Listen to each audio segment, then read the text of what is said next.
네, 하나님 말씀 보겠습니다. 신약성경 고린도전서 1장 10절에서 17절까지 말씀입니다. 신약성경 263쪽 뒤쪽에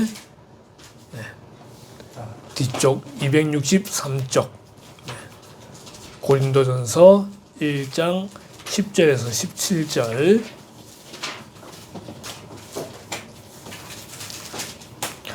한 절씩 교독하겠습니다. 10절 제가 시작합니다.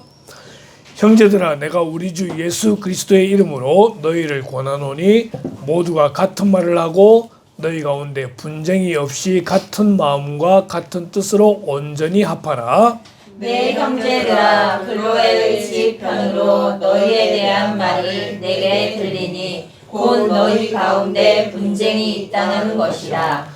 내가 이것을 말하거니와 너희가 각각 이르되 나는 바울에게, 나는 아볼로에게, 나는 게바에게, 나는 그리스도에게 속한 자라 한다는 것이니 그리스도께서 어찌 아니었느냐. 바울이 너희를 위하여 십자가에 못 박혔으며 바울의 이름으로 너희가 세례를 받았느냐. 나는 그리스도와 가이오 외에는 너희 중 아무에게도 내가 세례를 베풀지 아니한 것을 감사하노니 이는 아무도 나의 이름으로 세례를 받았다 말하지 못하게 하려 함이라. 내가 또한 스데바나 집 사람에게 세례를 베풀었고 그 외에는 다른 누구에게 세례를 베풀었는지 알지 못하노라. 그리스도께서 나를 보내심은 세례를 베풀게 하려 하심이 아니요 오직 복음을 전하게 하려 하심이로되 말의 지혜로 하지 아니함은 그리스도의 십자가가 헛되지 않게 하려 함이라. 아멘. 네, 하나님의 말씀 보겠습니다. 오늘 제목은 하나님의 성품 협력이라는 제목으로 잠시 말씀을 생각하겠습니다. 협력이란 무엇이냐라고 할 때에 협력은 한 마음으로 함께 힘을 모으는 것을 의미합니다. 한 마음이 등장을 하고요. 함께 힘을 모으는 것으로 설명이 됩니다. 자, 이렇게 협력을 이야기할 때 성품으로서의 협력은 첫 번째로 협력하는 사람은 자신의 주장만을 내세우지 않고 공동체 전체의 유익을 고려합니다. 협력하는 사람은 자기의 주장만을 고집하지 않습니다. 함께 이야기하는 가운데에 이 공동체의 유익을 고려하고 이야기하게 되는 이것이 협력이라는 거죠. 특히 의견의 차이가 있을 때 협력의 성품은 분열보다 일치를 선택하게 만듭니다. 다 자기 주장이 있습니다. 그리고 자기 주장이 좀 더 옳다라고 생각을 합니다. 그럼에도 불구하고 더 중요한 일치를 향해서 나아가는 성품이 협력의 성품이다 라고 볼 수 있죠. 이러한 태도는요, 관계를 지키고 하나됨 속에서 하나님이 기뻐하시는 열매를 맺게 합니다. 일이 중요합니까? 관계가 중요합니까? 그건 사람마다 차이가 있을 수 있습니다. 어떤 사람은 일을 더 소중히 하는 사람이 있을 수 있기도 하고 어떤 사람은 관계를 더 소중히 하는 사람도 있을 수 있긴 하지만 이 협력의 성품은 이 관계를 지키는 거예요. 그리고 하나됨 속에서 하나님의 열매를 나타내는 그러한 열매를 맺게 하는 걸 볼 수 있습니다.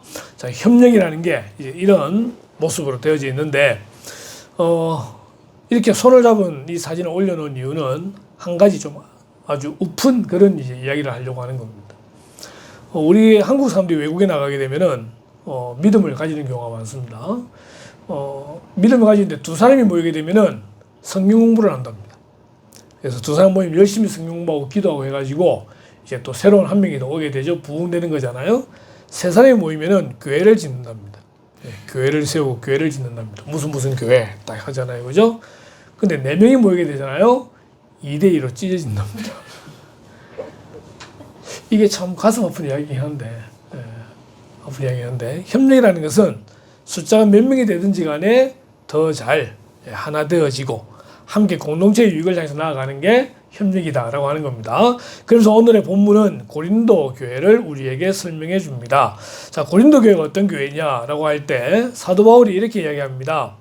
그리스도 예수 안에서 너희에게 주신 하나님의 은혜로 말미암아 내가 너희를 위하여 항상 하나님께 감사하노니 라고 인사말을 하는 거죠. 편지를 적는 건데 처음에는 인사를 하는 거죠. 잘 지냈니? 뭐 이런 말이 있잖아요. 그죠? 근데 사도 바울은 항상 하는 말이 하나님의 은혜로 말미암아 내가 너희를 위하여 감사한다 라는 말을 하고 있는 거예요. 그러면서 이 은혜를 받은 게 보니까 너희가 그 안에서 모든 일 곧 모든 언변과 모든 지식에 풍족하다. 고린도 교회는요, 이 굉장히 철학적인 동네에서 언변과 지식에 풍족했던 그런 교회라고 설명을 합니다. 또 그리스도의 증거가 너희 중에 견고하게 되어 너희가 모든 은사에 부족함이 없었다.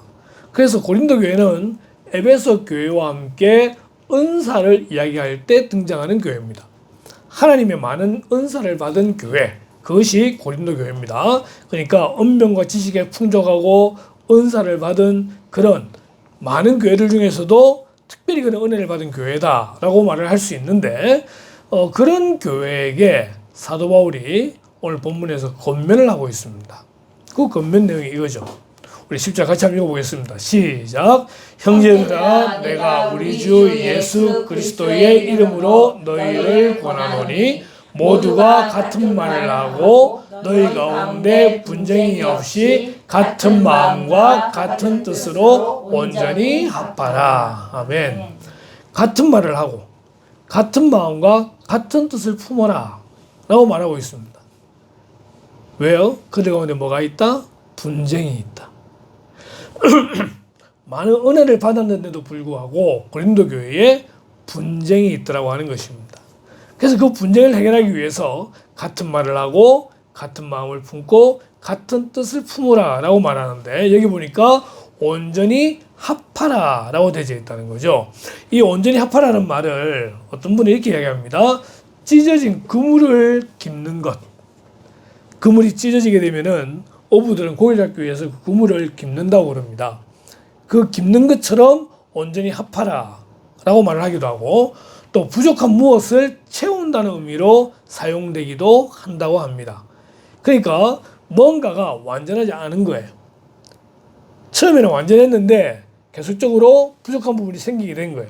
이것을 다시 회복해라. 이것이 온전히 합하라 라고 하는 것입니다. 많은 가정이 이혼을 합니다. 이혼하는 이유가 뭡니까? 뭔가가 부족하기 때문에 이혼을 하는 겁니다. 그렇기 때문에 이 온전히 합하라는 말을 적용한다고 한다면은 헤어지기 전에 서로를 알고 빨리 회복해라. 이런 말로 이해를 하면은 좀 더 빠를 겁니다. 분쟁이 있습니다. 이 분쟁 때문에 교회가 찢어질 정도까지 되어졌습니다. 그런 교회를 향해 사도 바울이 하는 말이 뭐냐면은 같은 말, 같은 마음, 같은 뜻으로 온전히 합해라, 회복해라 라고 권면을 하고 있는 것이죠. 히브리는 항상 세 가지 단어를 사용한다고 했습니다. 여기도 같은 말, 같은 마음, 같은 뜻, 말과 마음과 뜻이 등장하는데 결론적으로 세 가지는 다 같은 마음이라는, 같은 뜻이라는 거죠. 같은 의미가 포함됩니다. 그래서 온 힘을 다해서 합하기에 최선을 다해라 라는 말로 설명할 수 있습니다. 그런 분쟁이 있다는 거예요. 다시 한번 보십시다. 내 형제들아 글로의 집 편으로 너희에 대한 말이 내게 들리니 곧 너희 가운데 분쟁이 있다는 것이라. 세상에 비밀은 없습니다. 지금 사도 바울이 멀리 떨어져 있지만 소문이 들려오는 거예요. 고린도 교회에 문제가 있다. 분쟁이 있다. 그래서 그거를 해결하기 위해서 사도 바울이 편지를 쓰게 되는 것이죠. 자, 그 분쟁의 내용이 뭐냐? 이렇게 나옵니다. 내가 이것을 말하거니와 너희가 각각 이르되 나는 바울에게, 나는 아볼로에게, 나는 게바에게, 나는 그리스도에게 속한 자라 한다는 것이니. 두 파도 아니고 무려 4개 파로 나뉘어져 있습니다. 고린도 교회 성도가 도대체 몇 명인지 모르겠는데 나는 바울파다, 나는 아볼로파다, 나는 게바파다, 나는 그리스도파다. 몇 명이 중요한 게 아니겠죠. 제 기억 속에 제가 중학교 3학년 때 교회에서 중등부 이제 총무를 맡아 했는데 그때 이제 남자 9명, 여자 9명 이게 이제 임원들인데 제 기억 속에 여학생 9명이서 몇 개의 파로 나뉘었냐면은 6개 파로 나뉘었어요. 예, 홀로 파도 있고 막 이런 식으로 해가지고 6개 파가 나뉘거든. 숫자가 중요한 게 아니에요. 예, 파가 나뉘려 그러면은 그렇게 찢어지게 되더라고요. 고린도 교회는 4개 파로 나뉘게 됩니다. 사도 바울은 어떤 사람이냐? 고린도 교회를 개척했던 사람들이에요. 그러니까 초창기부터 교회에 있었던 사람들은 누구를 기억합니까? 사도 바울을 기억해요. 그때의 추억을 가지고 있는 거예요. 그래서 나는 누구 파다? 바울 파다. 사도 바울이 떠나고 난 다음에 아볼로라는 사람이 와서 성경을 가르칩니다. 이 아볼로는 아주 해박한 지식을 가지고 있어요. 또 아주 세련되었어요. 그러니까 후임으로 와가지고 성경을 가르치는데 정말 잘 가르치는 거예요. 그럼 거기서 이제 성경 말씀 배운 사람들은 어떻게 해요? 아볼로를 좋아하게 되죠. 바울은 본 적이 없어요. 본 적이 없어요. 그래서 아볼로를 딱 알게 되니까 자기는 아볼로파다 라고 말하게 되는 거죠. 바울도 싫고 아볼로도 싫어요. 근데 예수님의 제자로서 당시에 예루살렘의 리더격이었던 베드로, 그 베드로님이 게바인데 이 게바를 오히려 좋아해가지고 나는 게바파다 라는 사람이 또 나오네요. 희한한 사람이죠. 아마 이들 중에는요 예루살렘에 가서 베드로에게 세례를 받고 온 사람이 있는지도 모르겠어요. 그러니까 나는 원조에게 세례 받았다 말하면서 나는 게바파다라는 사람이 있죠. 근데 바울도 싫고 아볼로도 싫고 게바도 싫어요. 나는 예수파다, 그리스도파다. 이런 이제 사실 다 우리 그리스도파잖아요, 그죠? 예, 다 그리스도파예요. 그런데 특별히 당을 짓고 파를 만들면서 나는 그리스도파다. 예, 교회인데도 불구하고 이 지상의 교회는 완전하지 못하기 때문에 이런 문제들을 가지고 있다라는 거예요.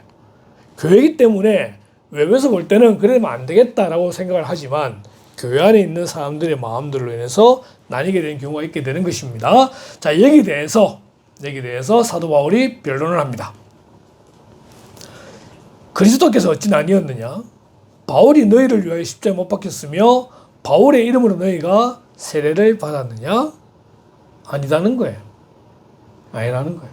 지금 너희들은 파가 나뉘어져 있지만 그리스도가 언제 나뉜 걸 본 적이 있느냐? 그리스도 나뉜 적이 없다. 너희들 위해 내가 십자가에 죽은 거 아니지 않느냐? 아볼로 게바 이름 굳이 들먹이지 않고 자기 스스로를 지금 내어놓으면서 내가 십자가에 죽은 게 아니다. 또 내가 너희에게 내 이름으로 세례 준 게 아니지 않느냐? 여러분 세례 줄 때 어떻게 합니까? 성부와 성자와 성령의 이름으로 세례를 베풉니다. 김효선 목사의 이름으로 세례를 베푸는 게 아니에요. 세례는요 성부 하나님과 성자 하나님과 성령 하나님의 이름으로 세례를 베푸는 거예요. 그리고 다시 보겠지만 이분들은 한 분이에요. 그러기에 한 번도 나뉜 적이 없다라고 하는 겁니다. 사도 바울은 지금 이 십자가의 죽음과 세례를 이야기하면서 우리의 믿음의 대상은 오직 예수 그리스도 한 분이시고 우리는 그분 안에서 하나 되어야 한다는 것을 말하고 있는 것입니다. 아멘. 3장에 보니까요. 너희는 아직도 육신에 속한 자로다. 너희 가운데 시기와 분쟁이 있으니. 그래요. 분쟁의 출발점이 뭐냐? 분쟁의 출발점은요. 시기입니다. 마음속으로 시기하는 거예요. 고린도 교회 보니까 초창기 시절에 이 성도들 그들이 리더가 되어 교회를 이끌어가고 있는데 강호의 저 느낌은 보이는 것 같아요. 그런데 그들이 교회를 진행해 나가는데 다 이끌어가는 것처럼 보이니까 괜히 마음에 시기하는 마음이 생기는 거죠. 또 어떤 사람은 늦게 교회를 왔는데 지금 현재 목사님 밑에서 잘 배워가지고 잘 커가지고 교회를 이끌어가고 리드해 나가는데 조금만 보면 정말 멋지고 잘 성장했다고 볼 수 있는데 누가 보면은 굉장히 교만한 것처럼 보이게 되는 거예요. 지가 뭔데? 이러면서 앞에 나서서 막 움직이는 이런 모습들 보일 때 괜히 누군가 또 시기하게 되는 거죠. 또 갑자기 고등학교 때 생각이 나는데 겨울 수련회 하는데 산에 가서 기도하러 올라가는 거예요. 근데 일단의 무리들이 올라가지 않고 모여서 저렇게 놀고 이야기하는 거예요. 근데 너 왜 안 올라가는데? 라고 하니까 한다는 말이 중학교 때 교회 왔던 얼마 되지 않은 신앙을 가진 애들이 너무 뜨겁게 기도하니까 얘들 그거를 못 두고 보는 거예요. 야, 그런 경우도 있더라고요. 늦게 불붙은 사람이 뜨거워지니까 앞에 있는 사람이 오히려 그걸 시기하는 경우도 생기기도 하더라고요. 그런 시기심들이 분쟁으로 커가지고 무조건 반대를 위한 반대를 하기도 하고 서투르게 된 그런 경우들을 보게 되는 겁니다. 거기에 대해서 사도 바울은 아직도 육신에 속한 자로다 라고 말합니다. 어떤 이는 말하되 나는 바울에게라 또 다른 이는 나는 아볼로에게라고 말하니 너희가 육의 사람이 아니리요 그런즉 아볼로는 무엇이며 바울은 무엇이냐 그들은 주께서 각각 주신 대로 너희로 하여금 믿게 한 사역자들이니라. 나는 심었고. 그러니까 사도 바울의 역할은 뭐냐면은 전 세계를 다니면서 교회를 개척했던 그 역할이 사도 바울의 사명이에요. 그래서 고린도 교회는 자기는 심었다는 거예요. 그냥 심는 역할이에요. 물 주는 건 누구냐? 아볼로라는 거예요.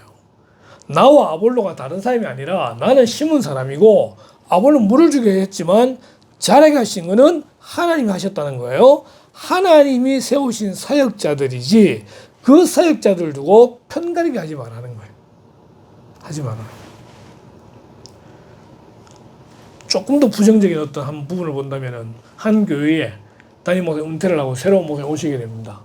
그러면은 교인들 중에 어떤 사람들은요, 이 원로 목사님 편을 드는 사람이 있고, 어떤 사람은 현 담임 목사님 편을 드는 사람이 있어요. 그래서 이 각각 팔은 나뉘어져 가지고 둘이 충돌하는 그런 경우의 모습들을 우리는 보기도 합니다. 그런데 원로 목사님도 누가 세우셨다? 하나님이 세우신 거예요. 담임 목사님도 하나님이 세우신 거예요.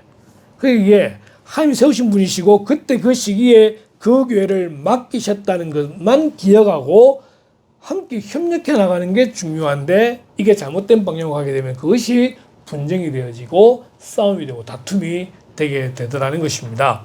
그런즉 심는 이나 물준 이는 아무것도 아니로되 오직 자라게 하신 이는 하나님 뿐이니라. 지금 사도 바울이 이렇게 말해서 그렇지 심는 거 중요합니다. 중요합니다. 물 주는 거 중요합니다. 심는 사람 없으면 그 어떻게 씨가 자라겠어요? 물 주는 사람 없으면 그 자라겠어요, 나무가. 그죠? 그런데 정말 중요한 자라게 하시는 분은 하나님이시더라는 거죠. 저는 이 앞에 있는 대추나무 보면은 참 진짜 신기해요. 대추나무는 물을 잘 안 줘요. 물 다 주려고 하면 물 엄청나게 줘야 되잖아요. 물을 안 줘요. 그런데도 이제 지금 8월 달이잖아요. 대추가 열리기 시작하잖아요. 9월까지나 추석 때 되면 아주 맛있는 대추가 열리게 될 거예요. 이건 사람이 할 수 있는 게 아니에요. 하나님이 빛을 주시고 때로는 맞춤의 비를 주시기도 하시고 자라게 하시더라는 거죠. 교회 역시 마찬가지로 누가 교회를 개척했고 누가 교회를 부으시고 이게 중요한 것이 아니라 교회는 하나님이 자라게 하시고 부흥시켜 주시고 존재케 하신다는 것입니다. 그러기에 우리는 사람을 의지하지 말고 사람을 보지 말고 하나님을 보고 믿음 생활하는 그런 성도가 되어져야 된다는 것이에요. 심는 이와 물 준 이는 한 가지이나 각각 자기가 일한 대로 자기의 상을 받으리라. 우리는 하나님의 동력자들이요. 이 말이 중요합니다. 우리는 하나님의 동력자들이에요. 우리 누리교회 성도가 뭐 때론 2명이 되든 때론 10명이 되든 100명이 되든 우리는 하나님의 동력자라는 거예요. 함께 교회를 세워나가는 동력자이기 때문에 이런 동력한테 가장 중요한 성품이 뭐냐? 협력하는 성품입니다. 협력하는 성품. 협력이 안 되어지면요 시기하게 되고요. 그 시기가 분쟁으로 커지게 되고요. 이 분쟁이 결국은 교회를 나누게 되는 안타까움으로 가게 되더라는 것입니다. 자, 사도 바울은 변론 가운데 이렇게 이야기합니다. 그리스도께서 나를 보내심은 세례를 베풀게 하려 하심이 아니요 오직 복음을 전하게 하려 하심이로되. 분쟁 가운데서 회복할 수 있는 방법, 협력하는 방법은 뭐냐면은 분명한 목표와 사명을 기억하는 겁니다.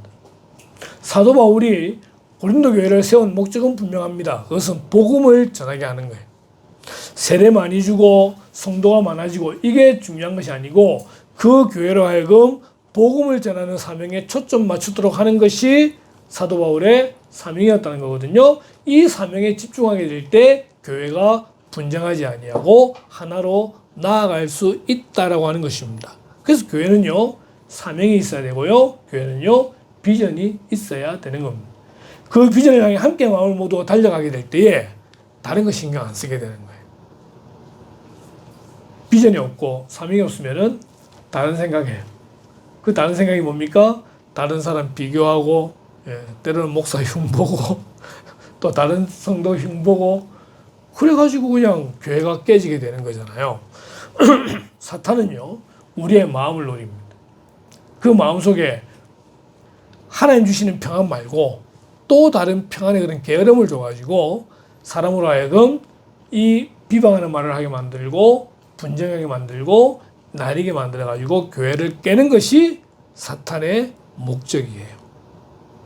그리고 때로는 담임 목사를 치기도 하고 때로는 사모를 치기도 하고 때로는 성도를 치기도 합니다. 그 하나의 일 때문에 교회가 나뉘어지고 쪼개어지는 그런 안타까운 경우들이 너무나 많이 있기 때문에 오히려 우리는 그럴수록 더욱더 서로를 챙기면서 함께 비전을 향해 달려나가는 그런 교회, 그런 성도가 되어야 된다는 것이죠. 자, 교회의 유익을 위해서 하나님이 주신 것이 있습니다. 무엇입니까? 첫 번째, 은사입니다. 하나님은 교회의 유익을 위해서 또 그 사명을 감당하도록 하기 위해서 은사들을 주십니다. 자, 은사는 여러 가지나 성령은 같고 두 번째는 직분입니다.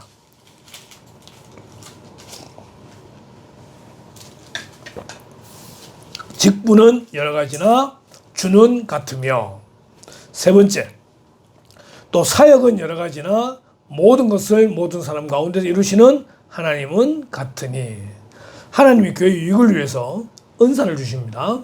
은사가 뭔지 좀 이따 보게 될 테고 또 직분을 주십니다. 사역을 주십니다. 다 달라요. 개인마다 주시는 은사도 다르고 개인마다 주시는 직분도 다르고 개인마다 주시는 사역도 달라요. 그런데 이 모든 걸 주시는 하나님은 예수님은 성령님은 한 분이시다라는 거예요. 그래서 우리는 서로 다른 것이 아니라 하나님 안에서 하나 되어 각자의 역할을 감당하게 되는 거예요. 그렇게 함으로써 교회에 유익이 주어지게 되는 거죠. 각 사람에게 성령을 나타내심은 유익하게 하려 하심이라. 유익하게 하려 하십니다. 하나님 우리에게 은사를 주시고 직분을 주시고 사역을 주시게 됩니다. 그러면서 이제 은사들을 보니까 어떤 사람에게는 성령으로 말미암아 지혜의 말씀을 또 어떤 사람에게는 같은 성령을 따라 지식의 말씀을 다른 사람에게는 같은 성령으로 믿음을 어떤 사람에게는 한 성령으로 병 고치는 은사를 또 어떤 사람에게는 능력 행함을 예언함을 영들 분별함을 각종 방언 말함을 방언을 통역함을 이렇게 은사들을 주시는 거죠. 다 달라요. 굉장히 다양해요. 이 모든 것들은 성령께서 하나님의 뜻대로 각 사람에게 나누어 주시는 거라는 것이죠. 내가 원해서 받는 것이 아니라 하나님의 뜻대로 주시는 거예요. 근데 그 하나님의 뜻대로 주실 때에 우리를 그냥 무시하시는 것이 아니라 우리의 모든 배운 것들 또 우리의 모든 성정들 이런 것들을 다 참고하셔서 각자에게 맞는 은사들을 주시게 되는 것이고 이 은사들을 통해서 하나님은 하나 되는 그런 일을 하기를 원하시더라는 것입니다. 교회 유익을 위해서입니다. 이것이 은사입니다. 직분이 있습니다. 하나님이 교회 중에 몇을 세우셨으니 첫째는 사도요, 둘째는 선지자요, 셋째는 교사요, 그 다음은 능력을 행하는 자요, 병 고치는 것, 서로 돕는 것, 다스리는 것, 방언 말하는 것 이런 이제 직분과 사역들을 주시게 되는 거죠. 자 보십시오. 다 사도겠느냐? 아니라는 겁니다. 다 사도면은 안 돼요. 다 선지자겠느냐? 아니라는 거죠. 다 교사겠느냐? 다 능력을 행하는 자이겠느냐? 다 하면서 말씀하시는 것은 전부 다가 아니라 다 다르다는 겁니다. 어느 누구는 사도도 있고 어느 누구는 선지자도 있고 어느 누구는 능력을 행하는 자도 있고 다 이렇게 다름으로 인해서 하나 되어 맞추어서 일을 해나가는 것이 교회다라고 하는 것입니다. 교회를 가리켜 그래서 그리스도의 몸이요 지체의 각 부분이라고 말을 하는 것입니다. 고린도전서 12장은요 은사장입니다. 은사장에서 은사들 이야기할 때에 그 내용은 너희는 그리스도의 몸이요 지체의 각 부분이라. 몸은 하나입니다. 우리도 보면요 팔이 있고 다리가 있고 몸이 다 여러 가지의 이 부분들이 함께 동작을 해야 정상이 될 수 있잖아요. 그죠? 몸도 마찬가지예요. 몸도 마찬가지. 이거를 다시 또 에베소서 이렇게 말하고 있어요. 몸이 하나요. 성령도 한 분이시니 이와 같이 너희가 부르심의 한 소망 안에서 부르심을 받았느니라. 여러분, 교회라고 하는 말은 헬라어로 에클레시아라고 합니다. 에클레시아. 에클레시아라는 말은 이 에크라고 하는 전치사가 붙어 있는데 밖으로 불러내었다라는 말이에요. 자, 첫 번째, 밖으로. 우리가 모두 다 죄 가운데 있는데 그 죄 가운데서 밖으로, 하나님께로. 이게 첫 번째 뜻이고요. 두 번째는 불러내었다는 거예요. 우리 개인을 향해서 하나님께서 부르심으로써 우리가 하나님을 알게 되고 예수를 믿게 되고 구원을 받게 되고 교회의 구성원이 되더라는 것입니다. 그리고 우리는 부름받은 사람들이에요. 줄이면 부사. 부름받은 사람들. 부름받은 사람들. 주도 한 분이시요, 믿음도 하나요, 세례도 하나요, 다 하나입니다. 하나님도 한 분이시니 곧 만유의 아버지시라. 만유 위에 계시고 만유를 통일하시고 만유 가운데 계신 그분이 우리를 부르셨기에 우리는 하나다라는 것입니다. 하나다. 이게 통일성이죠. 그러나 통일성 다음에 다양성이 있습니다. 몸은 하나인데 많은 지체가 있고, 몸의 지체가 많으나 한 몸인과 같이 그리스도도 그러하니라. 여러분, 하나님 원하시는 대로 지체를 각각 몸에 두었다고 말합니다. 자, 이게 굉장히 중요한 내용이에요. 우리는 하나입니다. 하나인데, 몸은 하나인데 지체는 다양하다는 것입니다. 다양하다는 것입니다. 우리의 모든 몸을 생각할 때 너무나 아주 적절한 비유인데, 이게 모든 몸들이 하나 되고 협력해야 되는 이유입니다. 만약 이 팔이 몸과 다르게 지 혼자 나가게 되면은 문제가 되는 거잖아요. 그죠? 다리가 지멋대로 생각과 다르게 가면 그것도 문제가 되는 겁니다. 몸은 앞으로 가려고 하는데 다리 지는 옆으로 가겠다고 이러면은요, 몸이 짜게지는 거죠. 이게 발달장애가 되는 거죠. 그죠? 내성 소화마비가 되는 거예요. 그러기에 정상적인 교회라고 한다면은 모든 지체가 함께 협력해서 하나의 부르심을 향해 달려나가는 것이 정상적인 교회다라고 말을 하게 되는 것입니다. 자, 몸은 하나인데 이렇게 지체가 있고 많은 모습을 보게 될 때에 이렇게 할 때 뭐가 없다? 분쟁이 없다는 겁니다. 몸 가운데서 분쟁이 없고 오직 여러 지체가 서로 같이 돌보게 하셨느니라. 어제 청소하다가 손을 다쳐가지고 찔렸어요. 피가 나요. 그럼 어떻게 해야 돼요? 반창고 붙여야 돼요. 누가 해줘야 돼요? 오른손이 해줘야 되는 거예요. 왼손 다쳤는데 발이 지가 나서 할 수 없잖아요. 그죠? 오른손이 또 가만히 있으면 안 되잖아요. 이게 협력이라는 거예요. 하나님은 이런 몸을 통해서 우리에게 협력을 말씀해주고 있습니다. 자, 이런 분쟁을 이기는 방법이 뭐냐라고 할 때 고린도서 12장 31절에 너희는 더욱 큰 은사를 사모하라. 내가 또한 가장 좋은 길을 너희에게 보이리라. 저는 참 이 구절을 좋아하는데 13장이 사랑장입니다. 사랑장을 설명하기 위해서 12장 마지막 절에 너희는 더욱 큰 은사를 사모하라. 많은 은사들이 등장을 해요. 뭐 병 고치는 은사도 나오고 영분별도 나오고 방언도 나오고 방언 통역도 나오고 다 나오는데 그런 은사들보다 더 큰 은사가 있다는 거예요. 근데 이 큰 은사가 있어야만 다른 은사도 빛이 나게 되는 거고 이 은사들을 통해 하나 될 수 있다고 말하는데 그 은사가 뭐냐? 사랑이라고 하는 거죠. 사랑. 그래서 사랑은 뭐냐? 사랑은 오래 참고, 사랑은 온유하며, 시기하지 아니하며, 자랑하지 아니하며, 교만하지 아니하며. 여러분, 사랑은요, 상대가 있습니다. 상대가 있습니다. 교회 안에 우리 모든 지체들을 향해서 사랑을 적용해 볼 때 오래 참습니다. 온유하며, 시기하지 아니하며, 자랑하지 아니하며, 교만하지 아니하며, 무례히 행하지 아니하며. 여러분, 얼마나 요즘 무례한 사람들이 많습니까? 특히 정치하는 분들 중에 그런 게 많은 것 같고, 또 요즘 TV에 나오는 많은 목사님들의 경우에도 보면 좀 많은 무례한 경우들을 보게 됩니다. 그런데 진정한 사랑은요, 무례하지 않습니다. 성내지 아니하고요. 자에게 유익을 구하지 아니하고, 성내지 아니하고, 악한 것을 생각하지 아니하고, 불의를 기뻐하지 아니하고, 진리와 함께 기뻐하는 것. 이것이 사랑이라 말합니다. 그리고 7절 같이 읽습니다. 시작. 모든 것을 참으며 모든 것을 믿으며 모든 것을 바라며 모든 것을 견디느니라. 아멘. 요즘 참기 어려워요. 왜 내만 참아야 돼? 이러면서 같이 싸움.